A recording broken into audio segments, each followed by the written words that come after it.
Bien, expliquons comment fonctionne un MCP, d'accord? Un MCP suit un modèle client-serveur simple mais puissant, avec un serveur MCP et un client MCP comme composants clés. Qu'est-ce qu'un serveur MCP?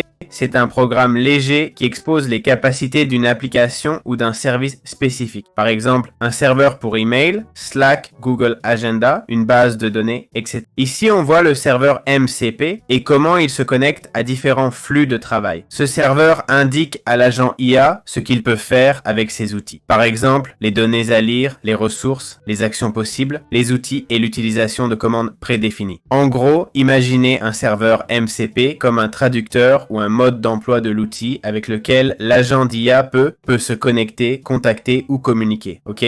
Ensuite, on a le client MCP qui est l'appli ou l'agent d'IA qui doit utiliser ces outils. Ici, un client MCP se connecte à un serveur MCP pour savoir ce qu'il peut faire et lui envoyer des instructions. Par exemple, Claude, Desktop, ChatGPT ou un flux N8N avec un nœud LLM peuvent être des clients MCP, ok? Ici, on aurait un nœud LLM, par exemple. Le client MCP gère la conversation avec le serveur, garde le contexte et traite les requêtes. Chez Anthropic, l'agent d'IA est parfois appelé hôte MCP car il héberge le modèle.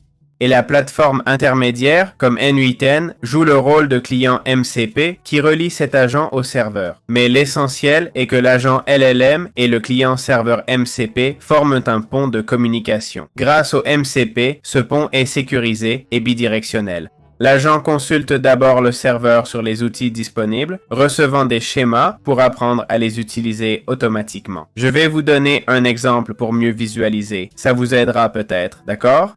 Car je comprends que c'est un peu compliqué. Par exemple, le MCP est au monde numérique ce que l'USB-C, que je vous montre ici, est aux appareils physiques. Avant l'USB-C, chaque appareil avait son port et câble. Un portable impliquait jongler avec divers ports incompatibles. L'USB-C a permis de tout connecter avec un seul port standardisé et le même câble. MCP vise à être ce connecteur universel pour les agents d'IA. Au lieu d'apprendre un langage par cas, l'agent utilisera un protocole unique pour se brancher à tout outil externe. Enfin, il faut souligner que MCP est une norme ouverte et collaborative. Depuis son lancement, l'industrie, les entreprises et communautés majeures l'ont vite adopté. OpenAI, Google DeepMind et Microsoft ont annoncé le support MCP pour 2025. Il existe même un dépôt ouvert de serveurs MCP prêt à l'emploi pour Slack, GitHub, Git, Google Drive, PostgreSQL, Stripe, etc. En pratique, une base de serveurs MCP est déjà disponible pour plusieurs applis courantes, dont on verra un exemple plus tard. Voilà, c'est comme ça que ça fonctionne en gros. Dans une prochaine vidéo, on verra plus en détail le fonctionnement visuel dans N8N.